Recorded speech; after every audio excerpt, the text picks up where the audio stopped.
Welcome to the Betrayal Trauma Recovery Bookshelf, a space for women healing from betrayal to reconnect with their mind, body, and soul, one page at a time. I'm Rachel Strong Smith, a betrayal trauma coach who's walked this path myself. In each episode, we'll explore books that speak to the heart of recovery, books that validate your experience, offer insight, and remind you that you're not alone. This isn't about fixing yourself. It's about coming home to yourself. So, whether you're in the thick of survival or finding your way back to solid ground, pull up a chair. You're in the right place. Hello, and welcome back to the Betrayal Trauma Recovery Bookshelf. I have a really exciting guest today, Molly Davis Moon. Hi, Molly. Hi, Rachel. I'm really glad to be here. Oh, I'm so excited that you agreed to come on here and talk to me about your new book, The Great All, a Yay! parable of hope, new beginnings, and you. Oh man, I personally have not seen it yet. We're going to talk about it because it's launching. The release date is coming up, but we can talk all about it. I Yeah. like it. I'm excited. Mm. Well, Molly was raised in her wild ancestral home of Alaska. Molly is a mother and grandmother, lover of nature, a lifelong creative, a therapist, coach, and leader in the healing space with her popular boundaries, cartoons, and programs that have taken social media by storm, creating loyal followers and changing lives. Now, Molly's heart for a better world flows through her pen in this empowering parable for personal transformation and collective change. And you can find Molly on her social media with all of the boundary cartoons, and we're going to talk more about that too. And your website, www.boundary.com. And yeah, let's get into it. Molly, Gosh, hello. thank you. Hello, Rachel. Oh, can I just tell you, I have been waiting for you to write a book so that I could bring you on here That's so funny. for reals. And I saw you wrote it, and I'm like, oh, we're getting her on here right now. Oh, I just love your Oh, boundary courses, how I found you. And I took all of your boundary courses, and they are amazing, life-changing. yay! Mm, That's why they're here. It makes me so yes. happy. Oh, and do you want to know what? So I Say have created my own coaching practice called Rise Strong Recovery. And this awesome. came after your boundary course. I was going through a lot of my own betrayal trauma journey. Rachel. Yeah. Yes. And Oh, your I get boundary chills. course. Yes.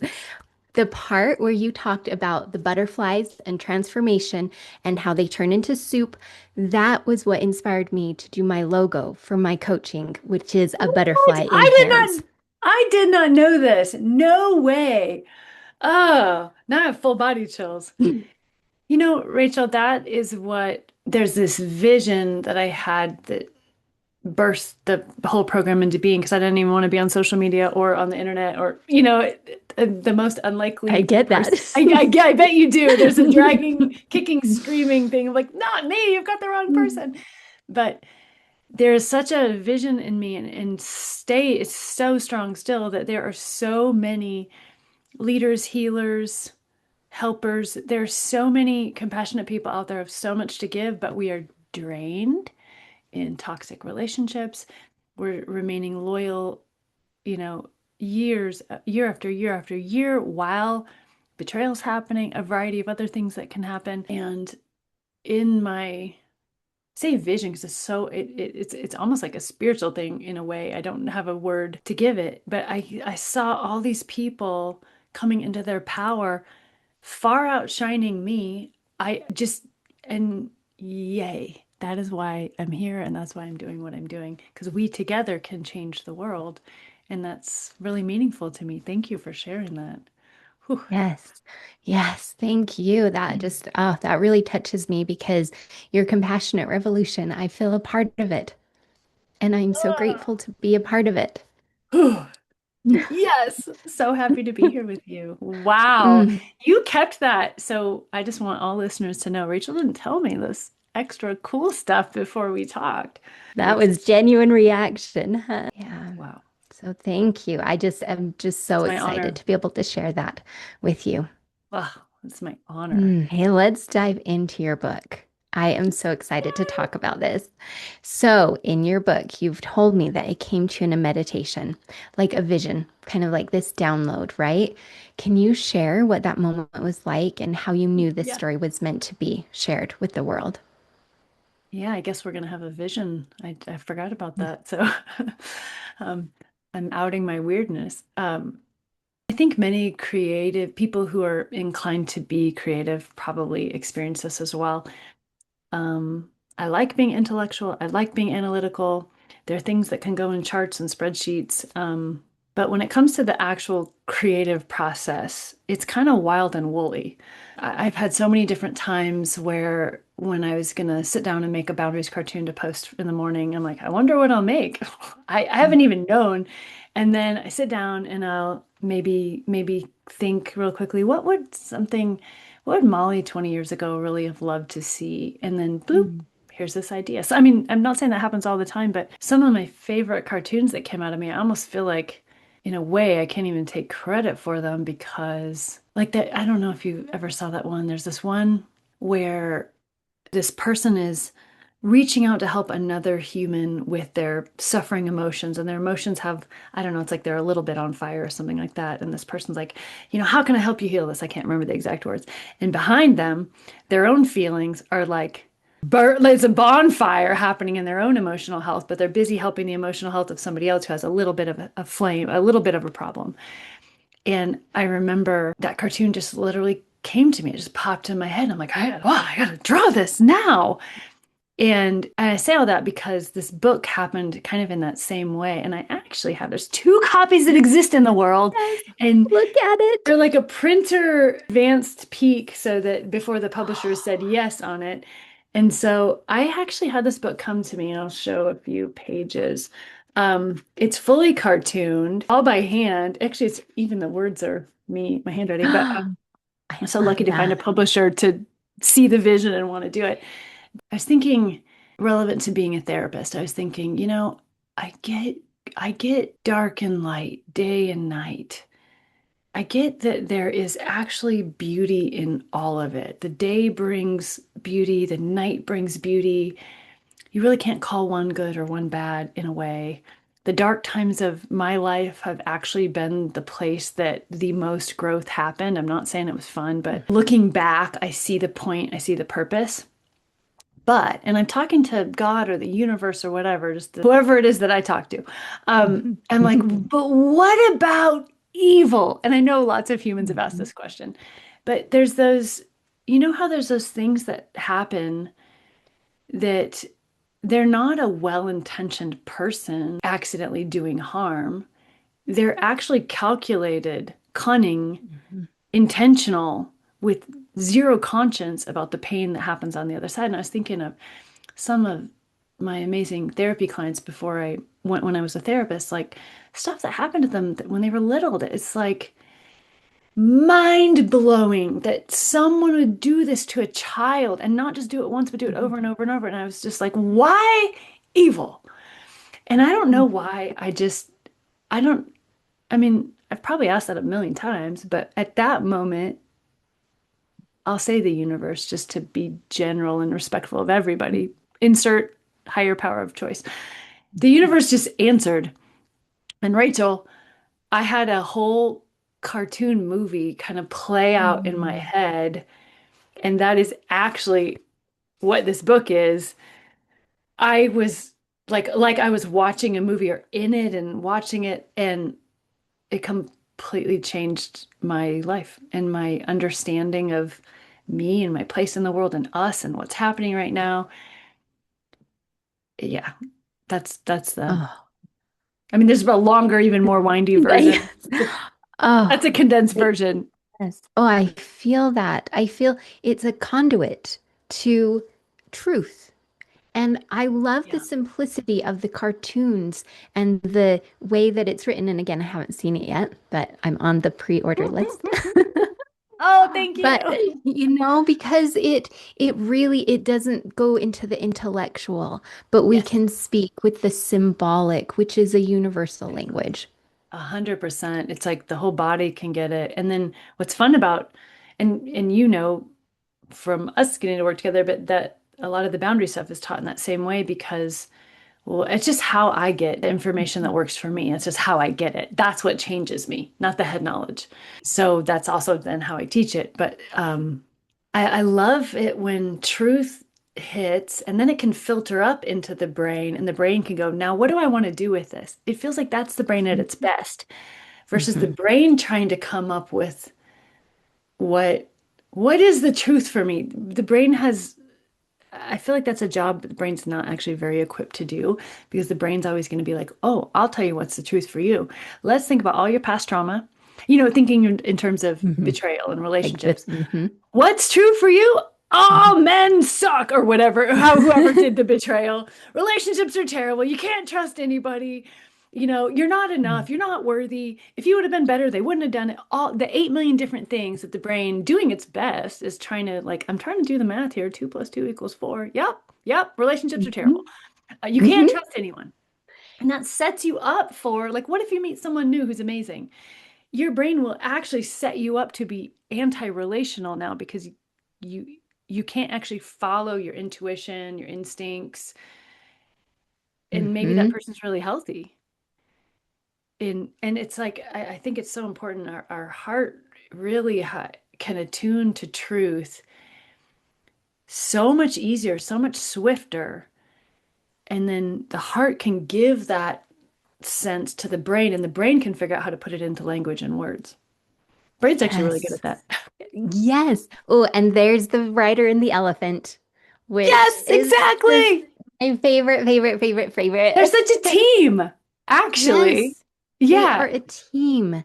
And I Yeah. love the symbolism of that and being just aware of what is my mind and my body? How are they connected? How are they relating to each other?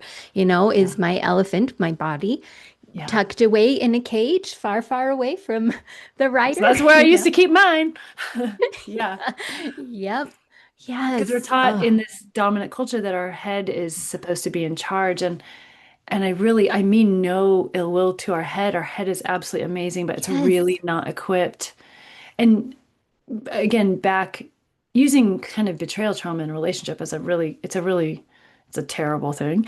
And it also is a really good example playground, the head will keep us in a bad relationship for a very long time if you happen to be a person who is naturally compassionate, loyal, generous, forgiving, which are all good traits. What's interesting is if we go into the heart will say, yeah, that's enough, while being Mhm. compassionate, generous, loving, loyal. But the Yes. heart remembers we're supposed to be loyal here just as much as we're supposed to be loyal anywhere else. It's actually disloyal to me to stay in a place where, there is no trust. Yes. Oh, and that's the honor me, honor you. Oh Yep. man. I love this. Oh, It's so fun to just talk to you. oh, It's I so true. do. It all comes And back to it, isn't it always? It all comes back to those deep boundaries. It's kind of they yeah, undergird everything. yes. It's wild. And you created in your courses, not only do I refer clients Oh, those courses all the time, thank I you. foundationally believe in those frameworks. And that is what Me I too. have based my coaching framework on. I am so Like, honored. And same for me. I live by this stuff. Otherwise, what's the point? Who needs yeah, more stuff stuck in their heads? We have like 8 million different things already in our heads. They're all great, but I need to know how to embody it. And I yes. think that's what boundaries help bridge the deep boundaries, not just intellectual boundaries, but deep boundaries where it Mm-hmm. really integrates. It makes that head heart connection. Oh, I can live this. It's actually not hard Mm-hmm. to live this. I mean, sometimes it's kind of hard, but Mm. but it's hard more. It might be hard on my ego or my fear, but it's actually in my nature to walk in a way that honors self, honor others. It feels really good. Yes. Yeah, I call that like an alignment. boundaries. Like when Perfect those word. boundaries came from my alignment, I was like, oh, it's like gravity. It's like a law of nature. It's not me like holding anything, gotta make me Yes. hold boundaries. And it's like, it's not about like, oh, it's like, oh no, this just simply doesn't work for me that way. It just That's doesn't all. work. Hmm. Exactly. And it works. It's like going downhill versus trying to climb uphill. Sometimes when I'm talking to someone who might come in the program and they're just in a tough spot. And you know how it is it's usually a hard thing that makes us get the help we probably needed Yeah. 5 years ago anyways. But yeah, we're all Yep. getting by just fine. Raise Why my am I hand. gonna? Yeah, exactly. Same. I know this Yep. because I do this. Or I did this. I'm definitely getting better now. Proactive is the way to go. Hmm. Um, but I'm 50, so it took me a long time to get here. But sometimes somebody's worried about engaging, and you probably have that same thing with your coaching program. It's like, ah, do I really want to put up the time and the energy? And it's also going to cost some money. And do I really want to do this thing? And their mind is telling them all the reasons why this would be uncomfortable. But it's funny because you check in with the heart, and the heart's usually like, get your ass in there already. Should have been in there Yep. yesterday. Because the heart knows, do you know how much work we are doing staying the same? So much work. The Mm. energy output, the Mm. cost. It's often the financial cost actually of staying the same is Hmm. also there. It's so much easier. Get the help you need. It's, yeah, it'll be a little bit of different type of work. You're already working really Hmm. hard to stay in the misery. I mean, like it's a lot of work to stay in the misery. Yes, and it's what's hard is when you're in the middle of that hard work of staying in the same, it feels like then what could possibly be on the other side because now you add the unknown. And Yeah, really my brain went to it's going to be worse than this. It has to be worse than this. And like 100%. in a short-term way, like it got more intense, Yeah, right? It was exactly. like, okay, I'm finally facing what I didn't want to face before. I'm ready for it, and it did get more intense. But on this other side of it, this transformation, continued transformation, oh Exactly. man, I'm like, oh, I wish I could tell my past self, but my Yeah, past she, self she wouldn't did the listen. best she could. Yeah, Yep. exactly. We could have had a much easier path. I think that too. But you know what? She But didn't it know. was what needed happen. Yeah. It was. Yeah. Yeah. And the It's so true. contrast. Yeah. I value the contrast. I value that Yeah. I remember what it was like before. And So I am cool. so glad to have that memory Yeah. because then I have the contrast of what this alignment, peace, boundary place feels like. And it's not an absence of negative emotions. It's actually more Yeah. of a presence with the negative emotions and the positive ones. So true. You're alive. You're here for the whole Live. human experience. And the quote, Mhm. quote, negative emotions, they do feel negative. And yet they're these messengers to so much valuable information that then helps you avoid more shitty feelings. It's kind of Yes. it's really counterintuitive, but actually if you hang out with them, you will feel a lot better. If you run from them, you're going to feel bad for a long time. Yes. Yes, it is. It's that. And it was so counterintuitive and paradoxical. As I started really going into this deep dive in recovery, I was like, this is not what I thought it was at all. I agree. So Yeah. it just, cha flipped everything on its head. So cool. We seriously haven't even got to the second question because I could literally talk to Oops. you Okay. forever and all day. So Same. all right, let's talk more a little bit about your book. Let's skip into, okay, the wound and the way forward. So, one of the Mm, themes that you told me yeah, about, that the great all, is that within each of us lies both the wound and the possibility. Oh, this segued really good into it. How do it you did. see that playing out in people who identify as highly empathetic, deeply Mm. compassionate, especially those who have experienced the hurt of betrayal? Ah, such a good question. And it does go. This book is it's not about boundaries per se. So some folks were like, I thought you were gonna write a book about boundaries. And by the way, I am. I cannot wait. We're chatting about it. But it's in I it's call dibs I on you gotta do the coming. work for this one. The fun, yeah, exactly. It's coming. It's in embryo right now. Oh, So excited about it. But But this book is about boundaries in the way that you and I were just talking, in the sense that it's about the deepest boundaries of all. Who are we? Why are we here? And how do we move into a whole new way of being human? How do we create a world where humans operate in systems and structures, whatever they may look like, where honor self, honor others is the rule?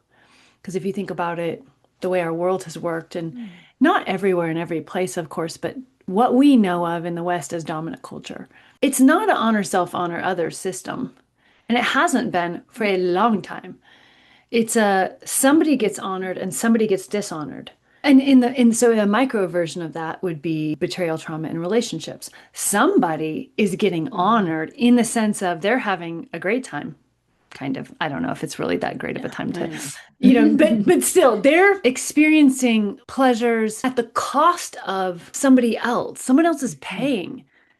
So it's a dishonoring relationship because there isn't truth and authenticity, right? Instead of saying, hey, for whatever reason, hey, I'm really interested in this, or I'm struggling right now with temptations or whatever it is, and working through it with honesty and integrity, there's a dishonesty and a dishonor and a commitment to dishonesty and Mhm. dishonor. It's one thing, humans Mhm. struggle with stuff.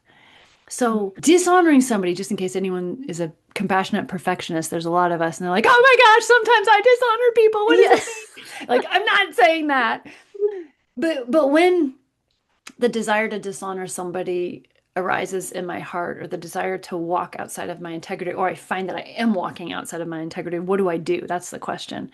And Mhm. if we're truly seeking to embody love, the answer is I bring myself back into alignment, because that's not for me. That's not my path. It's not going to grow what I want in my life, and it's not going to grow what I want in the world. So I come back home to myself, back to my true boundaries. And my true Yeah. boundaries are honor self, honor others. And so in this book, it's in a parable form, um, trying to describe without telling the story of the book. In this Yeah. book, in a parable form, there is both there is it's like looking at the humans as one being, the whole human species as a caterpillar that is Mhm. ready to become a butterfly. And the larva, the thing in us that is not so great, just keeps getting bigger and bigger, eating and eating and eating. But we all know in a caterpillar, there's an end to that stage, and there's a shift into something completely different. And I think for me, honestly, a friend of mine, another graduate from the Boundaries program, read it. She goes, "This is the hymn of the compassionate revolution." And I was like, yes, exactly, it is. This book is filled with so much. It's not sweeping any of the pain under the rug. It's actually the opposite. It's really trying to own the pain that we have caused each other with man's inhumanity to man. But it's also an anthem of, guess what? This big thing that is humanity is actually changing, and it's happening right now. We are just like it happens inside of a butterfly. There's hormone signals that say it's time, it's time, it's time. And you look around the world right now, everything's breaking. No matter what side, what beliefs, what everything everyone has, everyone's kind of going, oh my, what in the world? Yeah, Mhm. everything's falling apart. We don't even know who to trust. We don't know where to trust. Mhm. Systems you thought would never go wrong are not even here anymore. Um, Mhm. and so for the empathic, compassionate person, it's a really easy time to either get filled with hate because of the terrible things happening. So if you do pay attention to the news, you can go into either a lot of fear or a lot of anger. I'm not saying anger is bad, by the way, or fear is bad. There's a Right. place for them. Yeah. But we get stuck there. Mhm. Or we can just feel hopeless. You know what? I'm just going to keep staying small, silencing my voice. There's no point to even trying. Mhm. The world's, going to hell in a Mhm. handbasket. Why should I even care? And This can I book, interject there? yes, A lot please. of times when you're in that place, you're actually not feeling those emotions. Oh, Yeah. said like a good coach. Yeah. Please share more about that because Yeah. that's good. Yeah, because it's not about the don't have feel the anger. Actually, that's the shadow energy that's coming and really keeping that like right? Like so what looks like anger is actually just protective mechanisms to avoid feeling the fear and the hurt and sadness. Work with So anger that's really or what's under it is. work with Rachel, folks. That's it. It's so true. If we hang out with the anger and the fear, or the rage and the fear, the hate and the fear, if we hang out with them and ask them, what's your message for me? What are you trying to tell me? Some really powerful wisdom under there, and it actually can make us, for those who are kind of called to activism, it can actually make you a better activist. It can actually make you a better change agent, because now you've used the emotion to inform your walk forward, as opposed to the emotion walking you forward, which may or may not be actually in alignment with your highest good or what's even supposed to happen. Um, but the the book is truly at its heart here to give hope. And it gave me, I guess that's how the message changed my life. It I don't know if I've lost my mind. Like, for real, Rachel. I sometimes am like, if you ask my head, it's kind of like 50-50. She's either lost her mind or this is true. I don't know, but I wouldn't do it. My recommendation would be no, because there's too much risk here. The rest of me, my head's Mm, coming along. It used to not be 50-50. So mhm, we have made a lot of progress. But I actually believe we are changing our world and will change our world. I don't know if I'll see it in my lifetime. I think it's 10, 20, 30 years out. But we humans are reaching critical mass of people. Look at all the people waking up all over the place. Just mhm. saying, wait a minute, I'm here for something more. This is not how humans should have to live. We don't we don't have to do it this way, do we? Yes. Could we imagine something different? And as each one of us wakes up and gets aligned with what we're actually here to do, I actually think there are these amazing, compassionate, empathic people out there who are city planners, who are people who could be part of government or restructure or whatever. I don't know. I don't know. It's not my job. I just know they're Mhm. out there, and my job's to help wake them up. But it's Mm. it's full of hope. Always, listeners, take what resonates and leave the rest. Bye bye. Thanks for joining me today on the Betrayal Trauma Recovery Bookshelf. If something from this episode spoke to you, share it with a friend or come connect with me online. You can find me on Instagram and Facebook at Rachel Strong Smith. And if you want to go deeper, sign up for my email newsletter, where I share grounded support, personal insights, and practical tools to help you reconnect with yourself. Remember, healing isn't a straight line, it's a spiral, and every step towards yourself matters. So, until next time, take gentle care.